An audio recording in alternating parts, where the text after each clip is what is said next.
అకస్మాత్తుగా ఆ మనిషి నీటిని వాంతి చేయడం మొదలుపెట్టాడు. ఎలాంటి కారణం లేకుండా ప్రజల కార్లు కూడా ఒక్కసారిగా నీటితో నిండిపోయాయి. కుక్కలు కూడా వింతగా ప్రవర్తించసాగాయి. ఏదో పిలుస్తున్నట్టు అవి అన్ని సముద్రం వైపు పరిగెత్తాయి. ఇక మళ్లీ తిరిగి రాలేదు. నిజానికి ఇవన్నీ మర్మెయిడ్ల ప్రతీకారం.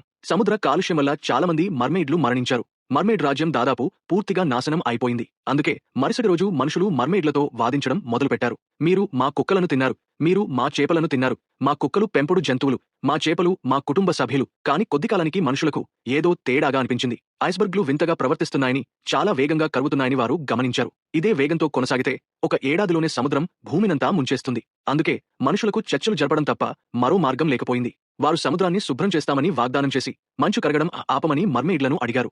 మర్మెయిడ్లు అంగీకరించారు. కానీ 1 సంవత్సరం గడిచినా మనుషులు ఏ మార్పు చేయలేదు. కొంతమంది చెడ్డవాళ్లు మర్మెయిడ్లకు విషం పెట్టారు, మరెందరో మరణించారు. అప్పుడు మర్మెయిడ్లు మళ్లీ మనుషులతో సమావేశమయ్యారు. వారు ఇలా ప్రకటించారు: మీరు గెలిచారు. మీ విజయ ఫలాలను మీరు అనుభవిస్తారు. తర్వాతి రోజు ఆకాశం నుంచి చెత్త కురవడం మొదలైంది. ప్రజలు తప్పించుకోవడానికి ఎటు పడితే అటు పరుగులు తీశారు. మొత్తం నగరం చెత్త వాసనతో నిండిపోయింది. ఇది ఆపాలి. మేము మీ చెత్త క్లీన్ చేస్తున్నాం.